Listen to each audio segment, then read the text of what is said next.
الله تعالی فرمایي اے نبی صلی الله علیه وسلم د خلق د دنیا د ژوند په حقیقت باندې په دې مثال سره وپوهوه چې کله موږ د اسمان نه اوبه راوورولې نو د ځمکې ټول بوټي ګڼ او زرغون شو او سبا همغه بوټي ذره ذره شو چې بادونه یې په هوا کې وړي. الله په هر څه باندې قادر دی او دا مال او اولاد خو فقط د دنیا د ژوند یو لنډ وختیز ښایست دی، په اصل کې خو ستا د رب په وړاندې باقي پاتې کېدونکې نیکیانې د نتیجې په لحاظ ډېرې بهتره دي او د همدې پسې امیدونه تړل کېدلی شي. او فکر د هغه ورځ په کار دی چې کله موږ غرونه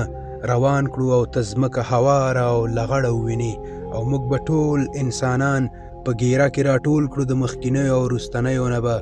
یو هم پاتې نشي. السلام علیکم.